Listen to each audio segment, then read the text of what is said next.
Hi and welcome. We're going to take a little look at C Jam Blues, and this video is made at the request of Catherine.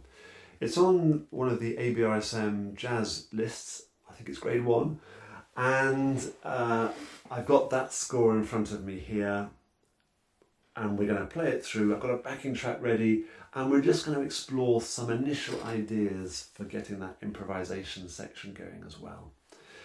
It's an iconic tune. It uses just 2 notes. It's a blues, and that is the basis for so much creativity. And I would urge you, if you haven't already, look it up on YouTube. Listen to, of course, Duke Ellington. There's a great version with Ella Fitzgerald singing as well. It's great fun. And listen to Red Garland. Listen to Oscar Peterson. That will completely blow your mind. And just see what can be created with this. And try and take out some of their ideas. Can you pick out by ear some of the sounds that they are making? Shall we first of all just sort of play through the head, just to get a feel for that? The band are good to go, 144 beats per minute. Let's just have a listen to that.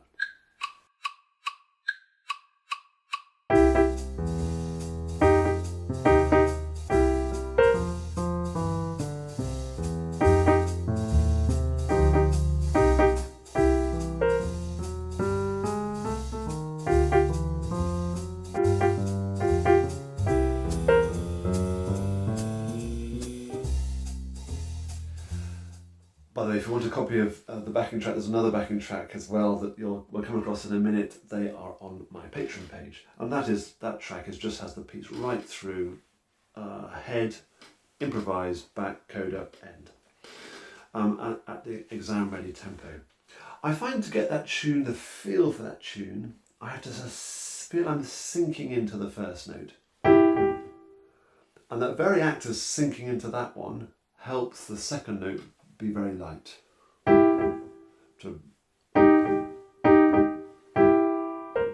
that last chord just very light. Sink. And as we know, the tune is exactly the same 3 times. Yes, fantastic. The tune actually is only 2 notes, just the G and the C. And Duke Ellington's choice of notes, the 5th of the scale, and the tonic, the 1st of the scale, the dominant, and the tonic, the 5th and the 1st, is an interesting one. We'll come to that probably again in a minute. So let's now go to some ideas for improvising, and I'm just going to throw a few ideas at your way. I've now got a backing track that gets slightly slower, 110 beats per minute, and in the version on Patreon, it's just going to go around in a loop several times. The last bar, the saxophone starts playing. So if you get lost when you're practicing with it, when you hear the saxophone, that means we're about to start again when you loop it round. Now then, first of all, should we just practice that left hand rhythm, the Charleston rhythm? Very often it will be, the last chord will be short. It's notated here as a long chord, and I guess that's because you're playing without a band, you're on your own, so it's just going to by keeping those notes held, you're supporting what you're doing with your right hand. Should we just work through that left hand now? 2, 3, 4, 110 beats per minute.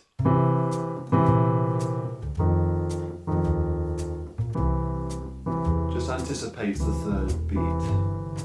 1, 2, 3, 4. 2, 3,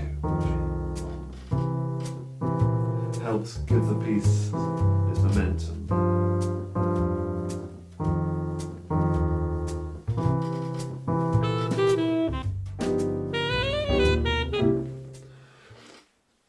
Gives a piece of momentum and helps it to drive forward. Now then, right hand ideas. Should we just see what happens to an E? An E is the 3rd of the chord of C major, isn't it? As we go through a blues on a C chord, I think that E will stay there. We're going to keep it very tight and in a small area. When I move to an F chord, it needs to move to there, because that doesn't work. So we're going to use the blue 3rd. When it goes to a G chord, we might go to the 7th of the G chord, or possibly the 5th. me just run through a blues thinking that now and thinking which note works with the chord I'm playing. Let's think that through. 1, 2, 3, 4. E flat. Back to there.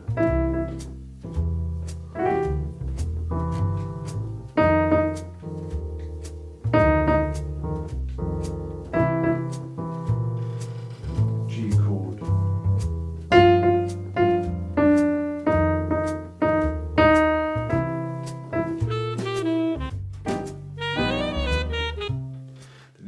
Notice the saxophone there.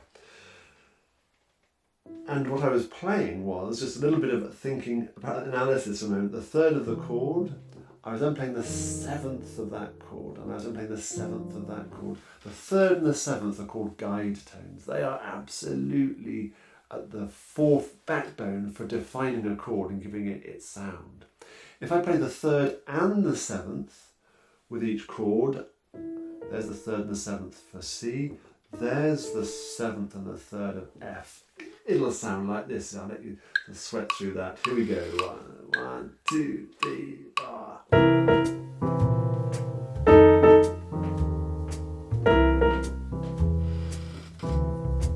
F chord.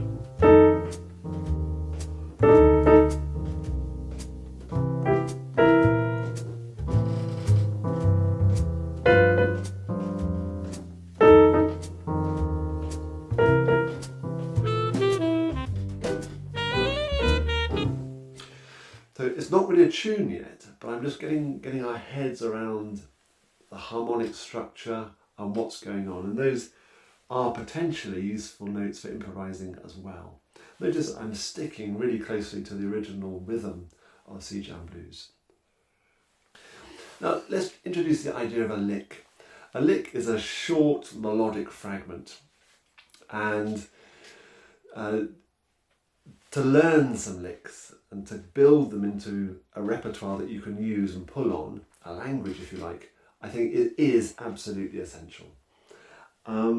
It's worth learning some. Here is a lick. I'm on a C chord. I'm going to go from the third, I'm going to walk up chromatically to the fifth. We hear it all over the place. It's just a little idea that works.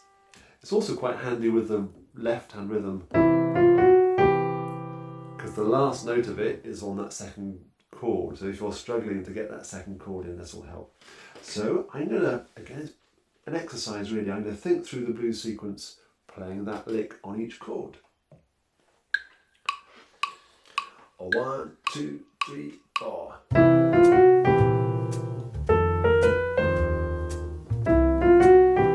Let's leave some space there.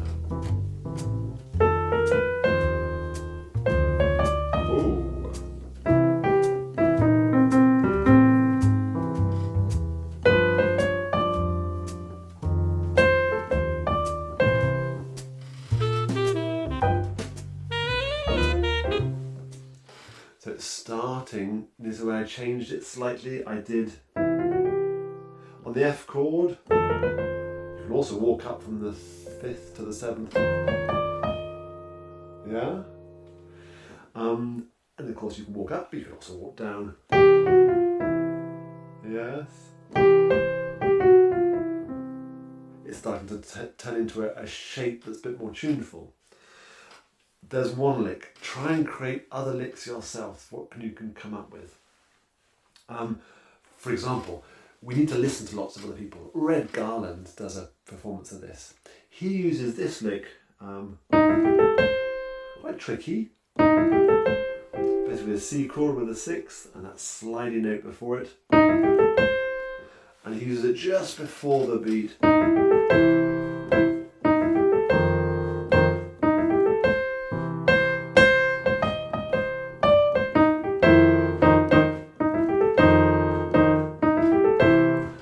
You can try using Red Garland's lick, try using other licks that you hear.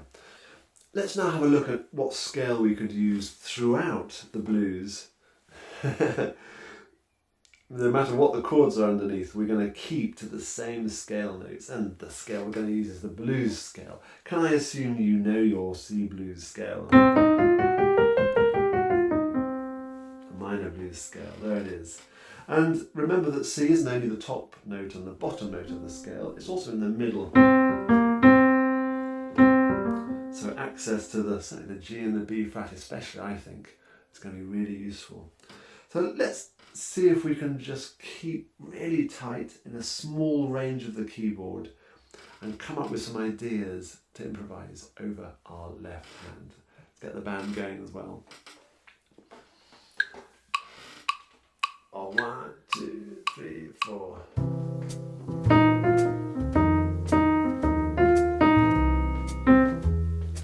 Same thing.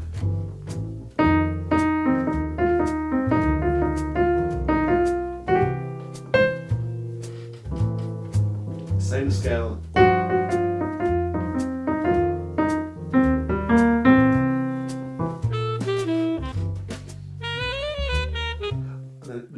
Back round. A blues is made up of 3 lines of music, and when you're improvising, the top 2 lines are very often exactly the same thing, but their effect will be different because the chords under them are different. Instead of C, F, C, C, it's F, F, C, C, and that does make a difference to the way the notes will sound. So think of your blues improvisation as being possibly the first 2 lines very similar, but then the third line, the final line of the blues, being slightly different idea. Let's just think that through one more time. 1, 2, 3, 4.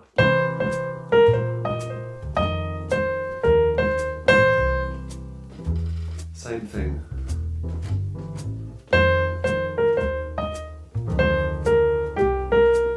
Almost. Now something different.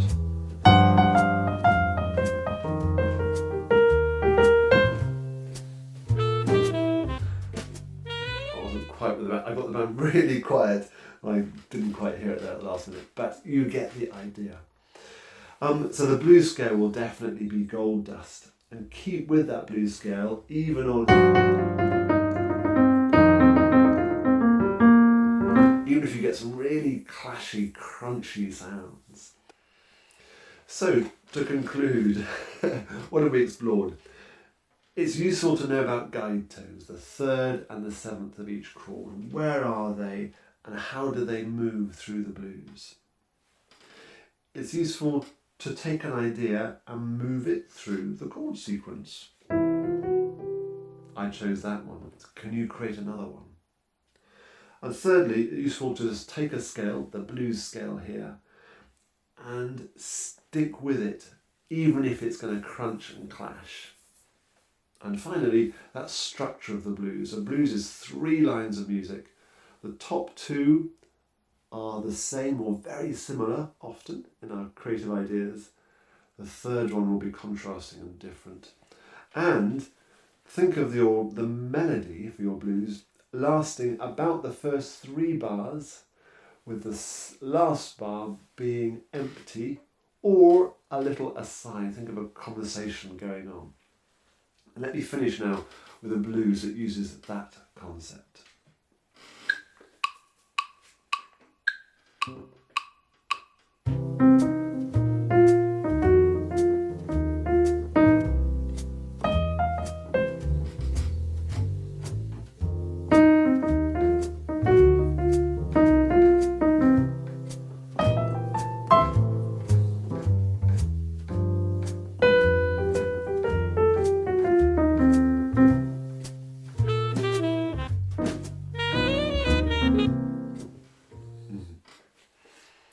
So, Catherine, I hope that little introduction to some concepts are going to be useful. Listening as well is the other key thing. Really listen. YouTube is wonderful. There'll be lots of people out there. Other good YouTubers, by the way, in this style of music. I have enjoyed Tony Winston, Kent Hewitt, Amy Naughty, Piano with Johnny, and there will be others as well. But those 4 usually have certainly things that I've admired in their content. Catherine, take care, have fun, bye-bye for now.